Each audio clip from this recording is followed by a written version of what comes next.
So welcome to Mark Twain Library. We're happy to have so many of you joining us here this evening. Tonight we have two audiences. Some of you are here in person, and some of you are joining us on Zoom from home. Whichever way, we're just so happy to have you with us to welcome back author Tom Seigel and celebrate the release of his second novel, Caught on Film.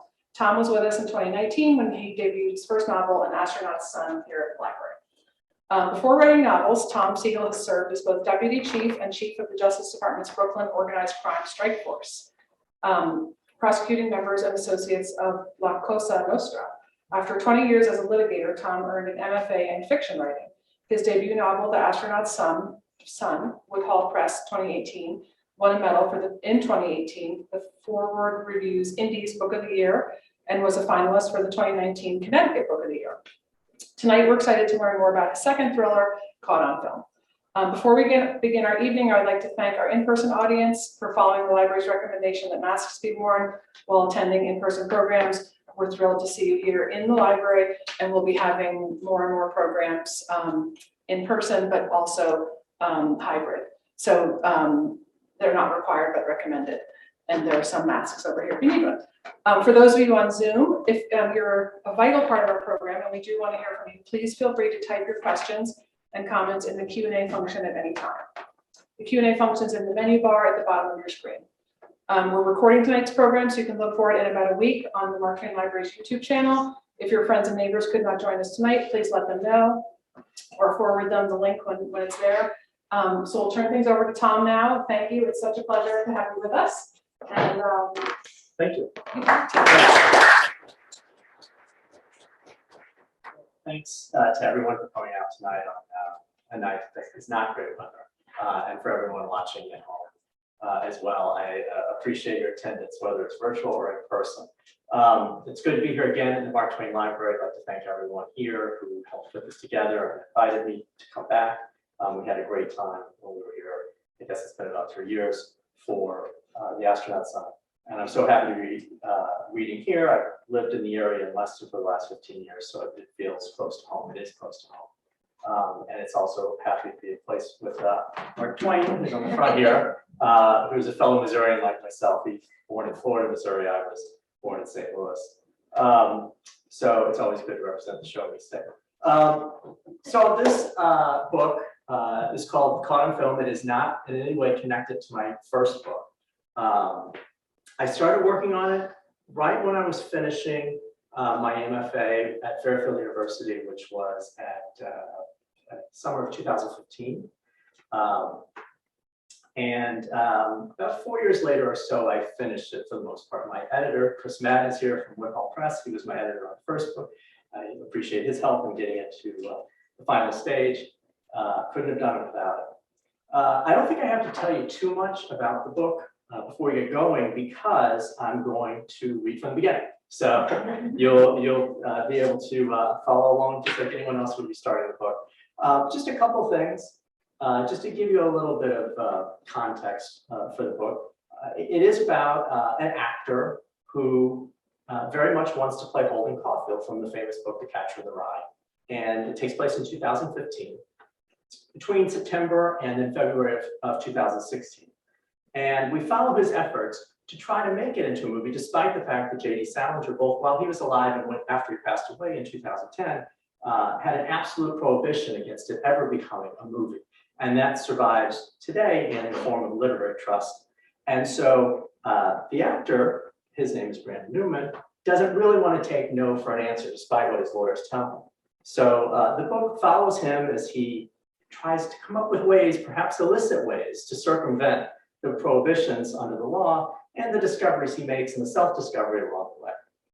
I think one of the reasons that I was drawn to this is there's a few things. One, as a lawyer, I found when I learned about Salinger's absolute refusal and his very zealous protection of the copyright, I think that was interesting. And maybe as a former prosecutor, I found interesting, and some of you may know this, that there are 3 famous shootings associated with The Catcher in the Rye. John Hinckley, when he shot Ronald Reagan, had a copy of Catcher in the Rye in his hotel room in Washington, D.C. Mark David Chapman, who shot and killed John Lennon, had a copy with him when he shot it outside of Dakota. And then lesser known, there was an actress named Rebecca Schaefer from the sitcom in the 1989 who was also killed by someone who had a copy of Catcher in the Rye with him. And I think I was drawn to that as well, because it's obviously very unusual. And those things kind of brought me to think about, well, what would happen with this book that's had all these different influences on people when we have a sort of this immovable force, this actor who doesn't want to give up against the or the unstoppable force against the unmovable object, which is Salinger, his desire to never let it be made into a movie.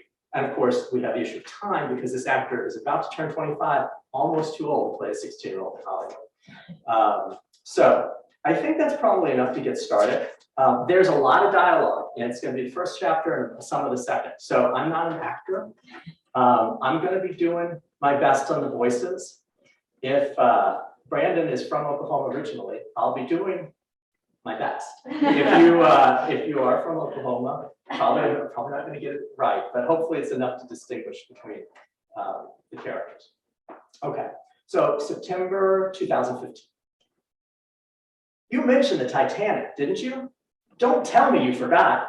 Airtight my ass. I'm not paying $900 an hour for some glorified ambulance chaser. I want a goddamn custom-made loophole. I'll be 25 in 3 months. You think I can play that part in my 50s? Let them try to toss me in jail. I dare them. I double dare them. I swear to Christ I'm making that movie. You know what it means to me. I will be holding coffee. Brandon Newman slung his phone to the floor where it landed face up with a cushioned thud against a yoga mat.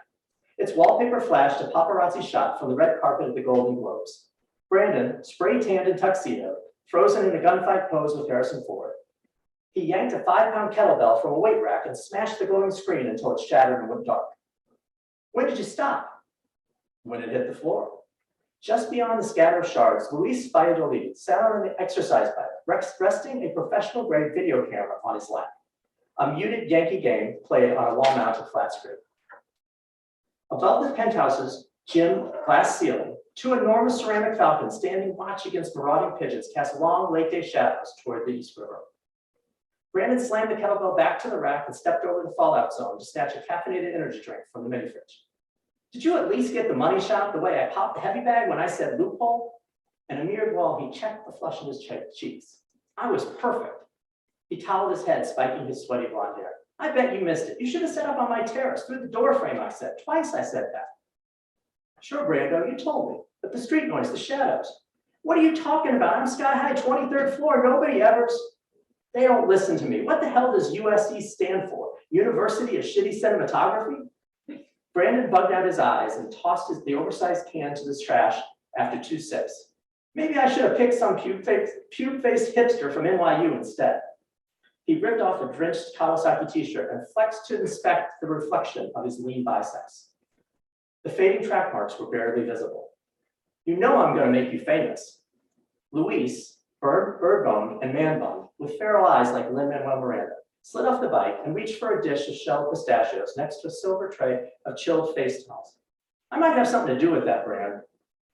Brandon tossed his wadded t-shirt towards Luis, who batted it to the ground. 3 months ago, you were squatting over a bodega in Washington Heights. Now you're crashing my loft and pimping my cred to sashay your ass past every velvet rope in the city. He wiped his face with a frosty cloth. The favors I do for people. Honest to God, you are not screwing this up. You want some pistachios, Brandon, or are you going to fire me again? Brandon squinted like Luis had been speaking Spanish. I want you to show it to me. Luis adjusted the view screen and held the camera at arm's length. It's good, Brando. Tight on your face, the intensity, singularity of focus, it's all right there. No, it's not. I told you. You see that? Brandon's fingertips smudged the screen. Even Hendrix over there could have done better. His rescue pit bull lay between elliptical machines, engrossed in the methodical destruction of a flip-flop. My fist isn't even in the frame. We gotta reshoot. Luis pointed to the iPhone debris field. Get her on yours. Luis spoke with his agent's assistant. She's transferring. Put it on speaker, on the stool. Brandon threw a flurry of punches. Work in the bag with both hands. What now, Brandon? Sherry, Bobola, a trio of snapjabs. Tell those stuffed shirts I'm about to fire their poison Ivy League asses. A forearm thrust to swing the heavy bag. I'm beginning to understand why Plato wanted to have them all killed. Luis looked into his armpit, but kept the camera steady. First of all, number one, stop hanging up on me. We can't keep doing this. You think I will walk? Who do you think I am, Broadway Danny Rose? Second, number 2, it was Shakespeare. Plato hated poets, not lawyers. Fourth of all, number 4, what about 3? Left jab, right cross. I'm getting to that. Fourth, I told you the law firm gave us a legal opinion, a very freaking expensive legal opinion. There's no way to break it. The Cornish Perpetual Literary Trust has got an ironclad ban against making Catcher into a movie.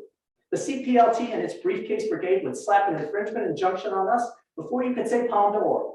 And they've got a war chest overflowing with royalty checks. Fool's errand, Brando. Nobody can touch that book until the copyright runs out in 2046. Right cross, left hook, right cross. What's number 3? Number 3, don't booble at me, tough guy. Your white bread took us never heard of pumpernickel until we posed that thick Oklahoma clay out of those corn-fed ears. Brandon circled away pitch, taped fingers locked behind his head, elbows out wide like he was about to be frisked. Why do I keep getting scripts then? 2 more this morning, and not just zombie-eyed coverage twerps, big names, Oscar winners, dying to work with me. He chased a double left jab with a right hook. You get those scripts, Brandon, because you plastered your pipe dream all over social media. That doesn't make them legal. In fact, if you'll recall, your unfortunate tweet got us an ever so polite cease and desist letter from esteemed counsel to the CPLT. Brass knuckles inside a velvet glove. Remember what I told you. Kazan wanted it on Broadway, Billy Wilder, Harvey Weinstein, and Spielberg. Spielberg begged Salinger for permission. All they got was a door slam in the face. You understand what I'm saying to you? You think those guys are used to losing? I was born to play that boy. Brandon leaned against a treadmill, ripping boxing tape from his hands. Let's duke it out in court. I can explain everything. A jury, that would be, I could make them understand. Remember Mock Trial Club? 3 seasons, 39 episodes, never lost a case. Holden Caulfield belongs to the world, not in the death grip of some rotting carcass. Sherry lowered her voice. Brand, don't I always give it to you straight? Trust me, even the miracle child can't pull this one off. People used to polish my head like it was a holy relic plucked straight off of Calvary. They won't stop me. They can't. Randy Newman's life, as he always told the story, had been saved by a drug overdose. His father, Chuck, a DEA agent, was running late for work. He turned his black Chevy Impala into a strip mall parking lot after receiving a 911 page from an informant. The snitch, a fellow Desert Storm veteran, had relapsed on crystal meth and rode a chopper through a storefront window. He had sent the red alert code from an emergency room, terrified the local cops would arrest him. Chuck promised to be there as soon as he dropped his son at daycare. After he shifted into gear, a thunderous explosion rocked the car. Toy dinosaurs flew out of Brandon's 4-year-old hands. Chuck rushed him into a Walmart, flashed his badge, and left his son with an elderly greeter. The man with the blue vest and Santa Claus beard plopped him in front of a monitor in the electronics section and popped an animated version of The Wizard of Oz into a VCR. Shoppers and employees began to gather around the big screens, some slack-jawed, others crying. And the spaces between them, Brandon glimpsed images of dust clouds and smoke billowing into the sky, mimicking the dark swirl of the furious twister uprooting Dorothy's home.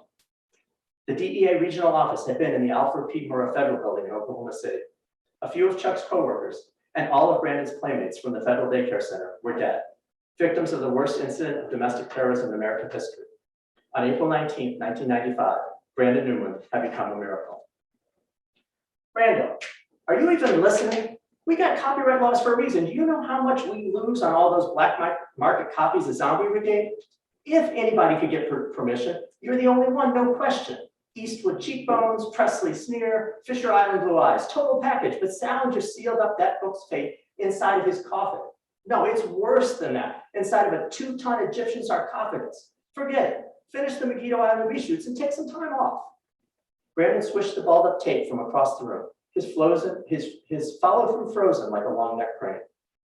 I'm done with all that bullcrap. I want to make my movies, my ideas. I'm through with all the product placements and the merchploitation. He spit into a laundry hamper draped with used towels. I'm not going to be shrunk down into an action figure anymore. Forget the next sequel. I don't care what they offer. Don't even call me. There's this house, Brando, Lake Como. It's primo. I'm telling you, the absolute best. I know a guy. Better than Clooney's. Late September. No crowds, private dock, indoor pools, full staff, high walls. You can do a couple of liquor ads meanwhile, limoncello or some other syrupy Euro crap. Easy money. Say the word and you'll be on a Gulfstream out of Teterboro next week. Brandon pointed a finger at the phone as if Sherry could see it. Don't even mention George to me. You're the one who talked me out of reading for the Descendants. I would have been perfect for Shailene's sidekick. Instead, what do you do to me? You've done my ass into that souped up ATV chasing little green men all over Mars. He looked through the glass roof at a darkening sky before letting his chin drop to his chest. Nobody took me seriously after that. He lifted his head to stare straight into the lens and whispered, "This is not over. I swear it's not." He took the phone from the stool and held it flat in his palm, the microphone close to his lips. In a resolute baritone, his words flowed slow and hot like magnet. "Get me a meeting tomorrow with the lawyers. This is not over until a fat lady sings or until Jesus H. Christ comes back to tell me it's time to go, and that ain't happening." It's chapter 1. Water.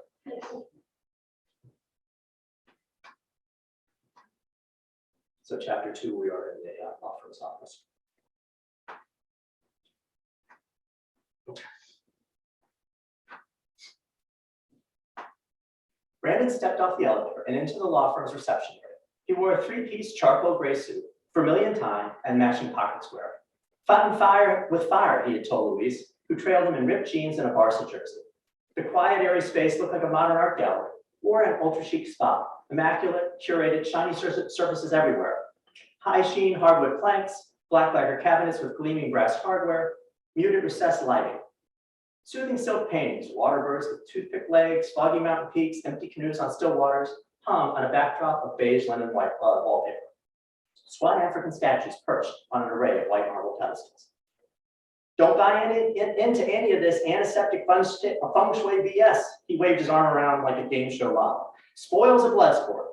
He patted the scalp of a stone-faced warrior clutching a spear.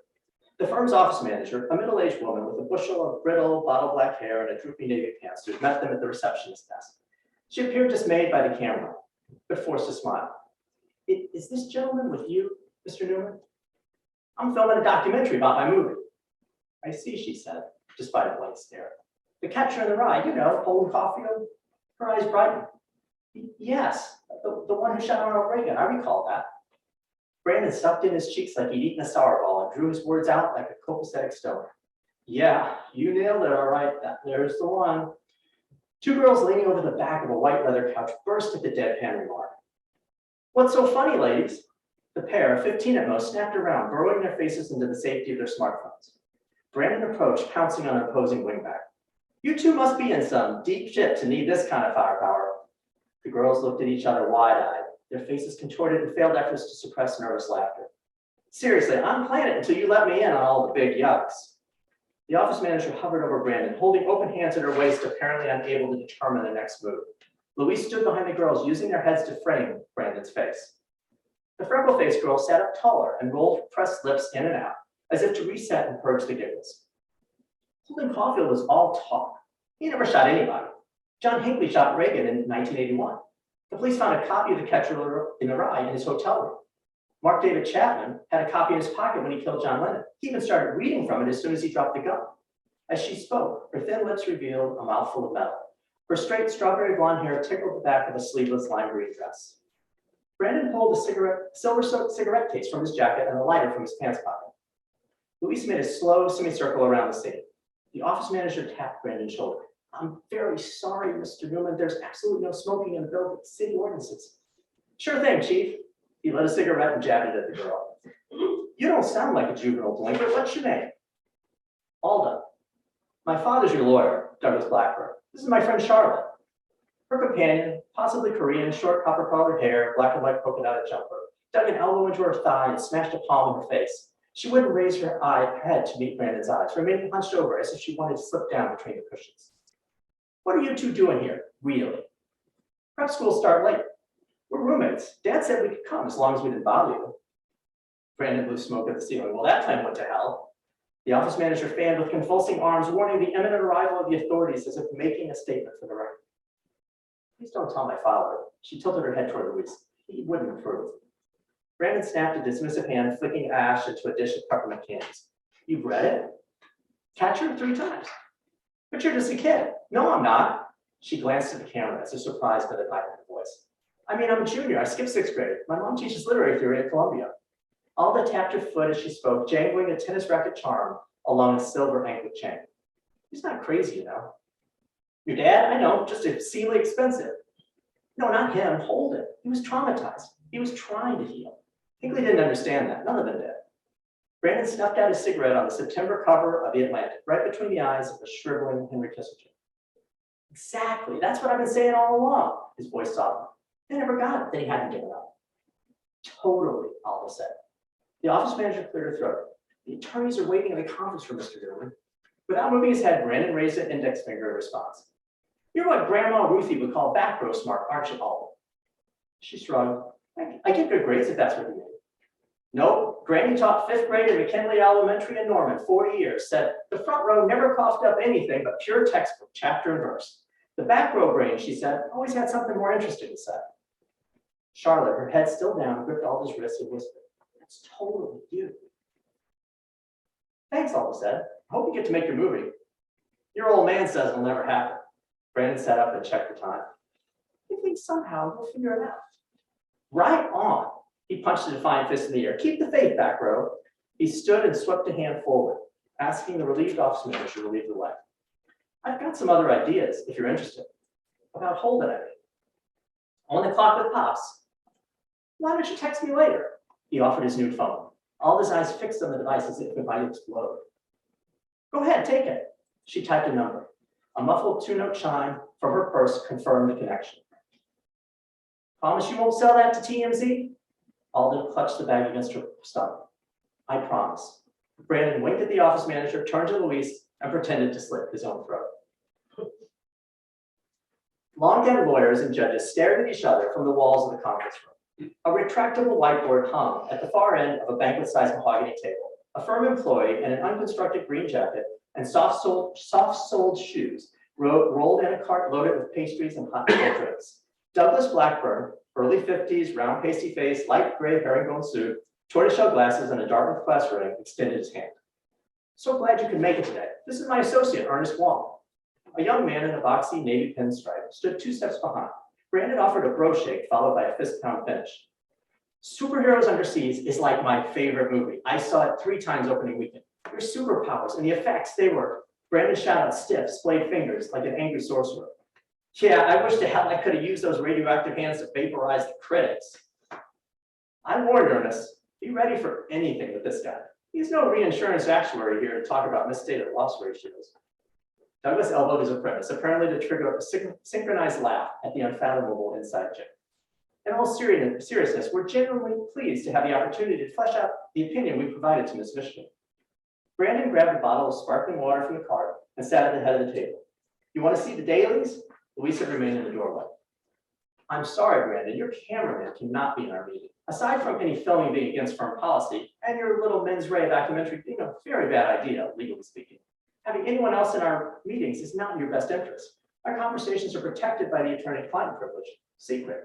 If a third party is present, the privilege is vitiated, broken.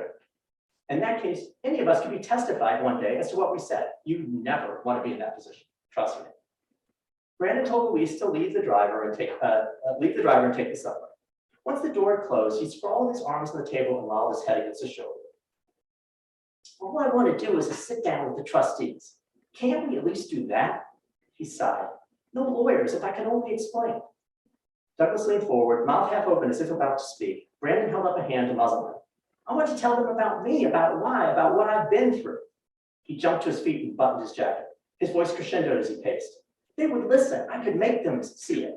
Ernest kept his head down, typing notes on his laptop. I know all about the big shots who try to get permission, but I'm different. You know what happened, the thing when I was a kid in the rehab. There's other stuff. My parents, I could change their minds, no doubt. We can't imagine what it must have been like. Exactly, you can't. My whole life has been preparing me to play that role. The bombing, the con artist preacher Mama shacked up with after my daddy left, the creeps at the talent show contest, the wonderful world, the Disney, and the drugs, all of it. I know that kid better than my own moronic chiropractic brother thinks he can cure cancer by cracking your neck. Douglas flipped through a legal pad filled with red ink scribbles. Your agent says you get blockbuster scripts on a daily basis. Pick of the litter. Why then choose a costly, lengthy, and ultimately, in our view, futile legal fight over an unquestionably good mid-century book whose pages are nonetheless beginning to yellow? Brandon stood nose to nose with a pen and ink portrait of an elegantly wigged English jurist. I read Catcher practically every day for 3 months after Sherry checked me into Elysian prairies.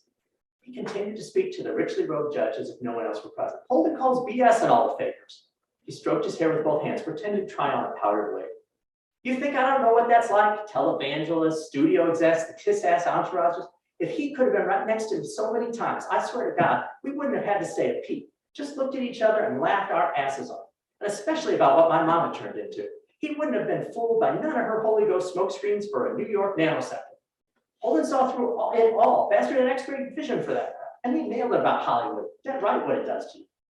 Brandon spun around. Whenever I picked up that book, he exhaled and pushed down palms like he was calming a troubled sea. It was like putting on a pair of glasses I didn't know I needed. All of a sudden, the blur and the haze disappeared. He extended his arms like a slow motion umpire. I was safe. He braced himself on the table, his gaze fixed on Douglas. People need to see what I've seen through those eyes. And perhaps to see you in a new light, Douglas said. Two birds with one stone, Doug. Weaning myself off of all that green screen crack money. Might even do this one in black and white. I'm afraid, Brandon, even if a trustee were sympathetic, that couldn't make any difference. Why not, Doug? Brandon dropped to a seat. Ernest's head popped up from the keyboard. Douglas, if I may. Please, Douglas said with a be my guest word. Ernest dimmed the lights and cued a PowerPoint presentation on the whiteboard. I've conducted a comprehensive review of the trust documentation. The first slide showed Catcher's carousel horse cover next to a photograph of an aging J.D. Salinger in blue coveralls raking leaves at his secluded compound in Cornish, New Hampshire. He looked like an inmate on work detail. Below the images was a quotation from an affidavit filed by trust attorneys to stop a writer from publishing an unauthorized novel about Holden Caulfield's adult life. Mr. Salinger made it pellucid during his lifetime that The Catcher in the Rye should never have a sequel or be made into a movie. The trust posthumously memorializes this unwavering position in clear and explicit terms. Accordingly, for the foregoing reasons, we respectfully submit that this court should grant the plaintiff's request for a permanent injunction and order the defendants to pay the trust attorney's fees and costs. Douglas noted that the would-be publisher lost the case and had to pay in excess of $200,000. Salinger, Ernest continued, gave unambiguous directions to stop anyone from trying to make a movie of The Catcher in the Rye. The next slide included bullet points with excerpts from relevant provisions. The corporate trustees have no discretion to depart from these express mandates. If they were to try to give consent, they could be removed or replaced, ordered to pay damage, and conceivably even held in contempt of court. Your pitch could be perfect, Mr. Newman, but it unfortunately could never persuade. Douglas smiled as if his protege had provided irrefutable proof of the preeminence of his firm. Brandon's phone, face up on the table, vibrated with a text. Sorry, boys. He hunched over the screen. It was from Alden. Long's a first-rate party pooper, right? Brandon's cheeks inflated like an airplane life jacket. He slapped a hand over his mouth and let his breath escape with a forced laugh. Hold on a minute, counselors. He answered her with a thumbs-up emoji followed by a winking face. Okay, Ernie boy, keep going. Ernest displayed a table outlining the history of the trustees' zealous protection of Catcher, the lawsuits, injunctions, and attorney's fees award. Douglas said if the trustees had not been so ferociously litigious, there might have been a way to get around the prohibitions. He explained the doctrines of laches and estoppel, common law principles that forfeit property rights not regularly and uniformly asserted by the owner. If the CPLD had allowed fan fiction, sequels or prequels to be published without objection, we'd have at least an argument that they sat on their hands, so to speak, and therefore couldn't stop you. But they've been like a thousand-eyed artist. They'd get a restraining order just to stop you from publishing Salinger's old grocery list. Brandon's phone buzzed again. Dreamers don't follow rules or build prisons. Charlotte wants to know if you'll go to the back-to-school mixer on Friday. Hard ass. Brandon strained to keep a poker face. He slipped the phone into a pocket and bounced to a chair next to Ernest. He shook the young man's forearm as if to wake him. You sat in the front row at law school, didn't you? Usually. You think if Jobs and Zuckerberg had listened to lawyers, you'd have an iPhone or all those friends on Facebook? You do have friends, don't you, Ernie boy? Brandon turned to Douglas. You know what the great J.D. Salinger would say, don't you? Because I sure as hell did. He hopped to his feet, moving in front of the screen, still coated with trust victories. You lawyers are the biggest tricks since Moses. Try to have a little fun in the freaking desert. Sing, dance, be creative. Just do something to distract yourself from the sand in your crops, the miserable heat and starvation and all. And then this sourpuss cop, I mean a real killjoy, tramps down the mountain to break up the party. That burns me up. Stone tablets or handcuffs? No freaking thank you. Dreamers never build prisons. Thank you.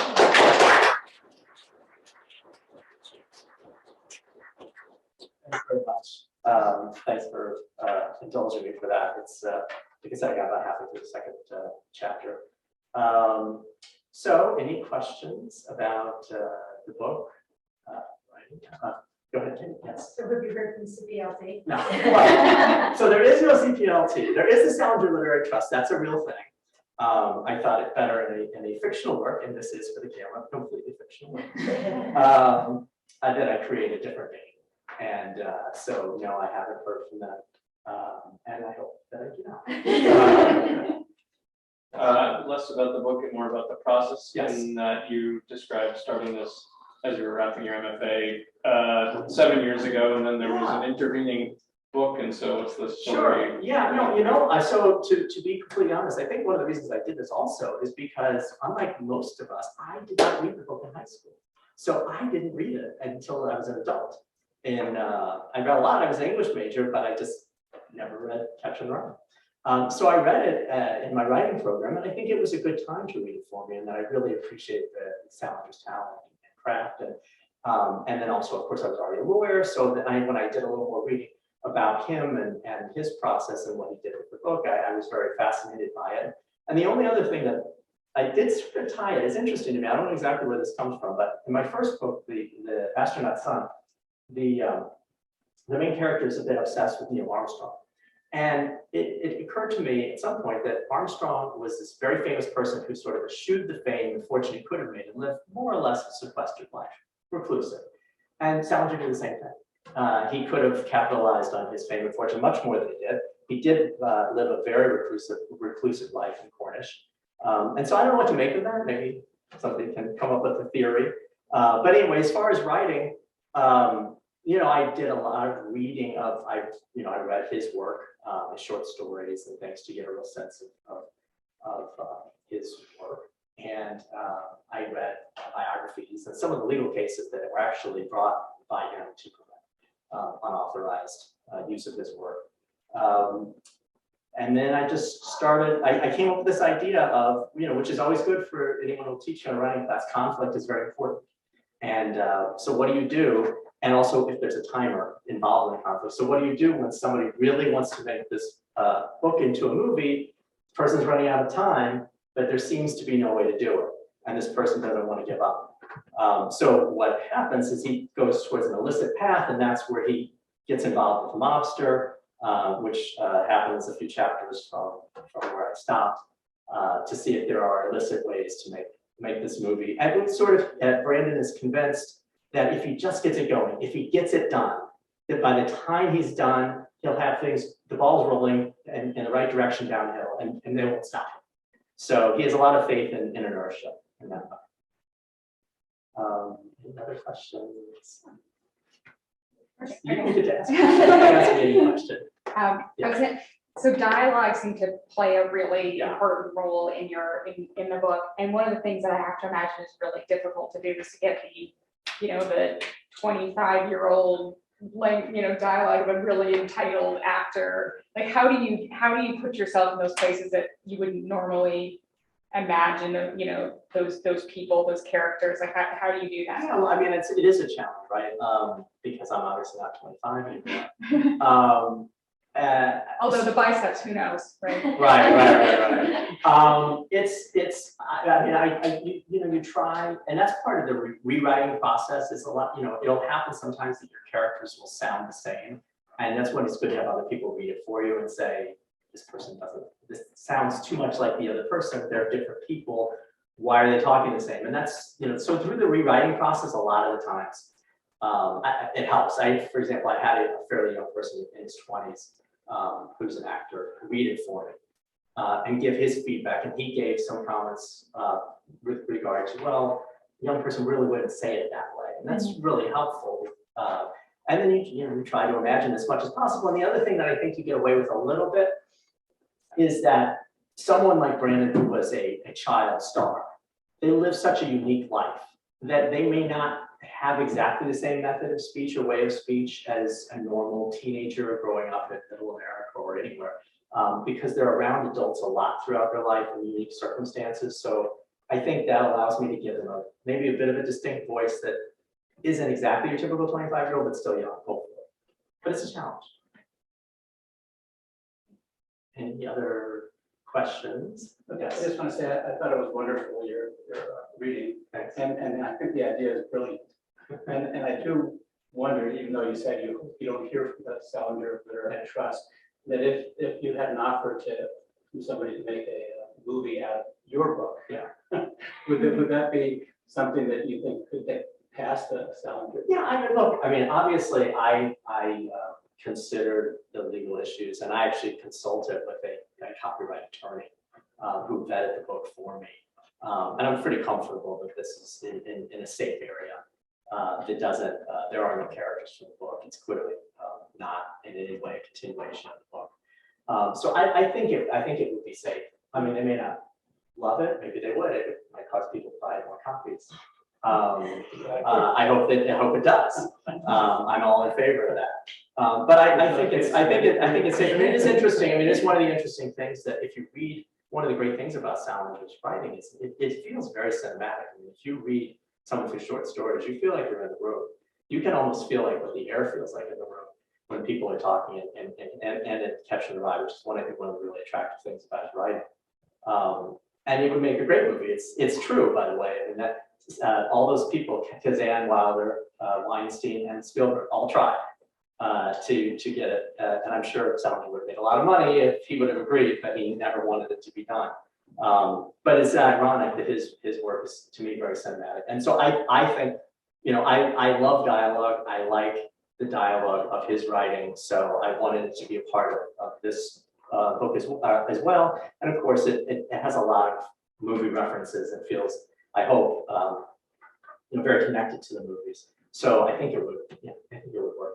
So, you know somebody. I know a guy. You know a guy. Good. Yeah. So I think that was. Yeah, I think that would be right. Yes. I have a question from the audience. Sure. When did you know that you would write a second novel? Were you already starting to think about that second novel? Yeah, you know, when I was fortunate in that when I went to start the MFA program at Fairfield, which was 2013, I already had a really rough draft of my first novel, which became The Astronaut, and I worked through that in the program, which was great. But by the time I was finishing the program, I was pretty close to a very good draft. It wasn't the final version, but close enough. So I was kind of looking for the next thing to do, and I was reading a lot of different books at the time as part of the program. And, you know, I just hit upon this idea and it stuck with me. And so I had the time, I was probably between various drafts of having someone read it or looking for a publisher with the other book. So I had time to start it and it just held my interest. And yeah, so I knew in the summer of 2015 that I would write this book. And I didn't never know if you're going to finish it, but I hoped it would. Anything else? Yes. So Tom, both of the protagonists of your first novel and this novel are both sort of well-known public figures in different ways. They're both flamboyant and recognizable. And it sort of causes problems for each of them in the novel. And I thought it was an interesting choice. Why, you know, what do you think led you to that? I guess, you know, I think it has something to do with the question about of fame and how we deal with fame and celebrity in our society. In my first book, the main character, Jonathan Stein, was sort of an Elon Musk type figure, very successful in the corporate world. And here we have Brandon Newman, who is a very successful actor. And he has to deal with fame. And as we go through the book, you see that it's a constant challenge. He's constantly disguising himself, going in and outside doors and trying to avoid people, but still be in society. And so you have him, who's obviously chosen the life of fame, and then you contrast it with someone like J.D. Salinger, who could have been the toast of Hollywood for decades if he wanted, and chose to run to the woods in New Hampshire and stay away from everyone as much as possible. And to a lesser extent, Neil Armstrong did the same thing at the height of his fame. So I guess I found those interesting, just you know, the idea of fame and how we approach it in today's society, and how people like it's so rare. Like I can't imagine someone turning away from the opportunities of merchandising and television and Instagram and all the different social media outlets. A writer of Salinger's stature today, I think it would be unusual. So I don't know. I guess I found that very interesting because they're contrarian. Couple Sure. other questions Sure. from the Zoom people. Kay Brennan says, thanks, Tom. I also have never read Catcher in the Rye. Do you think I should read that before your book? I don't think it's absolutely necessary, but I do think it will enhance the experience a lot. Look, I recommend Catcher in the Rye. It's a great book. You'll look at it differently as an adult than you will a teenager. It'll mean different things for you. But I think the writing is still great. And I think it still is very alive when you listen to the conversations. And so, yeah, I would highly encourage, it's not a very long read. I would encourage it. I think it'll be, but no, it's not absolutely necessary to appreciate what's going on. And then one from Melissa, a question from Melissa. Do you recommend readers rereading it? I guess it's sort of the same thing. I mean, that's really up to you. If you have a sense of the book and who Holden Caulfield was, I think you have a good enough sense to go through it. Will there be some slightly obscure references that you might not pick up if you haven't read it in a while? Sure, but I mean, that's true in, I think, most books and movies, and it doesn't take away from the overall experience. So I wouldn't say you have to reread it.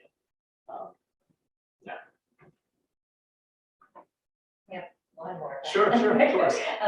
How does your career with the FBI impact your writing? Right. So technically, I wasn't at the FBI. I was. Sorry. It's okay. I was at the U.S. Attorney's Office, which is the Justice Department. Work with the FBI. They're the investigators. We're the prosecutors. It didn't in my first book at all. Like many people ask me, well, you did mob prosecutions. Why didn't you write a mob book? I didn't want to write a mob book. I wanted to write an Astronaut book, so I did. But I had the benefit of having listened to hundreds, if not thousands of hours of wiretaps of mobsters and secretly recorded conversations with them. It's a colorful group, and the way that they speak is, I mean, it's not that far off from what you see in The Sopranos, and sometimes it's even crazier. So I felt like I had an ear for that voice, and I wanted to use it in this story, but I didn't want to write just a straightforward mob book because there've been so many good mob books and movies that it'd be very hard to do something new or better than all the great stuff that's been done. So in this case, we have a somewhat unconventional mobster named Sally Choo Choo, and he doesn't like trains, he sneezes a lot. He gets involved as someone who might sort of be a backer and a provider of locations and things for this underground production of Catcher in the Rye. And so I was able to bring in that voice of those mobsters as sort of a composite of all the ones I've heard over the years. And that certainly helped, I think. I mean, that's how they sound. If you read it, you're going to say, oh, well, this sounds like the movies. But that's how they talk, because they watch the movies and they sort of imitate the movies. So then, like, what's the real mobster? We can have a whole discussion about the hype. That's a different philosophical conversation. But yeah, so anyway, that was one way that in this book. And of course, the legal stuff, there's some courtroom scenes because I don't give away much at all to say that he eventually does get sued. And so there are a couple of courtroom scenes. The sort of the lawyer, the law firm voice, all that experience, very helpful, I can imagine, in situations like that. All right. Well, if that's it, thank you all for coming on such a rainy night. And for those of you who are at home, thanks for watching. I really appreciate it. Have a good evening.